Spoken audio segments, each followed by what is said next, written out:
ನಾವೆಲ್ಲ ಕಲಾವಿದರು ಒಂದಾಗಿ ಬರ್ತಾಯಿದ್ವಿ. ಅವ್ರು ಹೇಳಬೇಕು ಅಂದರೆ ಭೋಜನ ಪ್ರಿಯರು.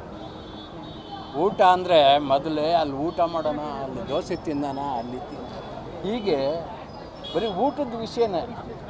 ಮುಂದೆ ಯಾವ್ದಾದ್ರು ಊರಿಗೆ ಹೋಗ್ತೀವಿ ಅಂತ ಅಂದರೆ ಆ ಊರಲ್ಲಿ ನಿಲ್ಲಿಸ್ಬಿಡು, ಅಲ್ಲಿ ಬೆಣ್ಣೆ ದೋಸೆ ತಿನ್ಕೊಂಡು ಹೋಗೋಣ. ಹೀಗೆ ಪ್ರತಿಯೊಂದು ಹೇಳ್ತಾ ಇರೋರು, ಅದನ್ನು ಕೇಳ್ತಾ ಇರೋ ನೋಡ್ತಾ ಇರೋ. ಬನ್ನಿ ಎಲ್ಲ ಸೇರ್ಕೊಳ್ಳೋಣ, ಎಲ್ಲ ನಾಟಕಕ್ಕೆ ಹೋಗ್ತಾಯಿದ್ದು, ನಾಟಕ ಮಾಡ್ತಾಯಿದ್ದು. ಅವರು ನಮ್ಮನ್ನು ಕರ್ತಿದ್ರು, ನಾವು ಅವ್ರನ್ನ ಕರ್ತಿದ್ರು. ಮುಖ್ಯ ಅವರು ಕರ್ಕೊಂಡು ಹೋಗೋರು, ಅವರು ಕರ್ಕೊಂಡು ಹೋಗೋರು. ಹೀಗೆ ನಾವೆಲ್ಲರೂ ಒಂದು ಲವಲವಿಕೆಯಿಂದ ಆನಂದವಾಗಿ ಇಡೀ ಉತ್ತರ ಕರ್ನಾಟಕ ಎಲ್ಲ ಕಡೆನೂ ಸುತ್ಕೊಬಂದ್ರು.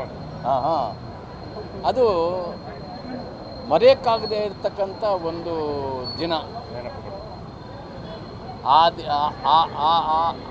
ಆ ದಿನ ನೆನೆಸ್ಕೊಂಡಾಗ ಇವತ್ತು ನೋವಾಗಿರುತ್ತೆ. ಅಯ್ಯೋ, ಬ್ಯಾಂಕು ನಮ್ಮ ಜೊತೆ ಇಲ್ವಲ್ಲ, ಯಾಕೆ ಹಿಂಗಾಯಿತು ಏನು ಅಲ್ಲ. ಪ್ರತಿಯೊಬ್ಬ ಮನುಷ್ಯನಿಗೂ ಒಂದಿನ ಹುಟ್ಟು ಒಂದಿನ ಸಾವು, ಅದು ಬೇರೆ ವಿಷಯ. ಆದ್ರೂ ಕೂಡ ಹಿಂಗಾಗಬಾರ್ದಾಗಿತ್ತು. ನಿಜಕ್ಕೂ ಅವ್ರ ಕುಟುಂಬದವ್ರಿಗೆ ಮನಃಶಾಂತಿ ಸಿಗಲಿ.